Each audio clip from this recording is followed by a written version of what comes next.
And so Swamiji, when you said, it seemed like implied in what you said is that therapy can help with gaining the qualifications needed Yes. to enter into Vedanta. Yes. Could you please just elaborate a little bit on that connection? The person going into therapy feels alone, lonely. Mm-hmm. The person seeking a therapist feels like there is no hope, hopeless, rejected, disenchanted, and alone. So the therapist starts by validating the feelings. Yes, Yeah. you are not wrong to feel this way. Yes, you are correct. Yes, and then of course it's the childhood and everything. So, and then what the therapy does is that it makes you understand that you are not alone with your feelings, and that itself is wonderful. Because before one goes to therapy, one feels like I have these terrible feelings of which I am very ashamed. So one already feels bad. And then on top of that, one feels bad for feeling bad. And this is just awful. And so going into therapy, the therapist looks at the patterns in the life.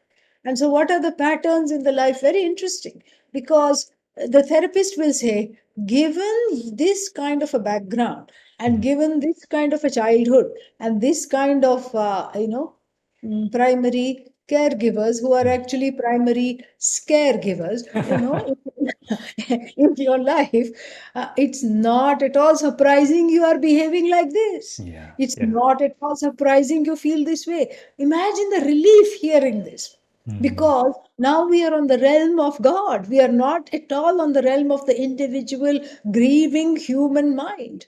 We are looking at a pattern. And for us, every pattern, every universal law is the manifestation of the Lord and the Goddess, just like the manifestation of the psychological order.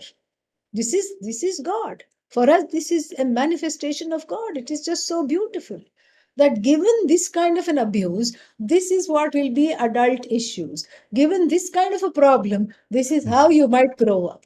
Given this kind of a background, you will have some kind of dissociative disorder. Yeah. Then it's no longer you. Right. It's a pattern in which I seem to have fallen. Oh, so this is good to know. I am part of this pattern. One can be objective about it, just like one's blood group. If somebody says your blood group is O negative, there's nothing to feel negative about it. It just happens to be O negative, and then you just say, "Oh Lord, don't put me in an accident because it is a rare group, and very few people have it." So this is how it is. So there is a pattern.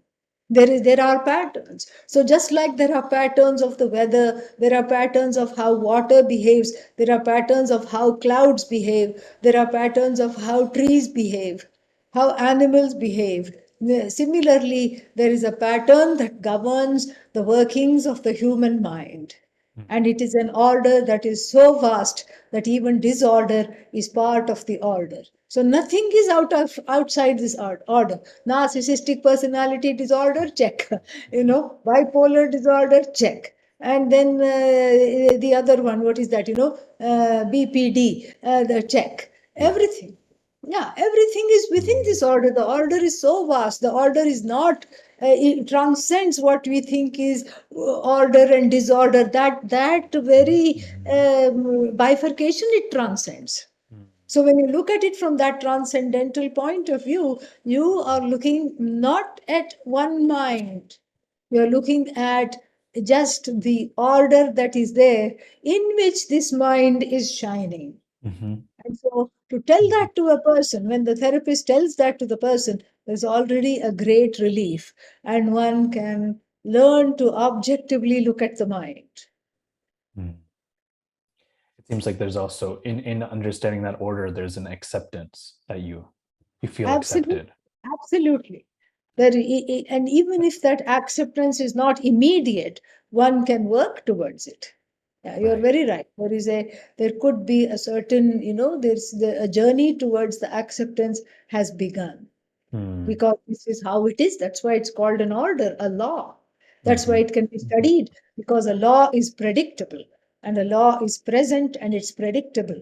And so, therefore, and because it is present and because it is universal and it's predictable, and it can be studied, that means, it is infallible.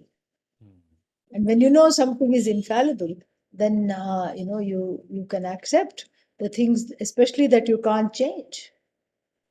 Which is different than thinking, oh, I'm just crazy, or that Yes. I'm out of the order, that I'm Yes. disordered.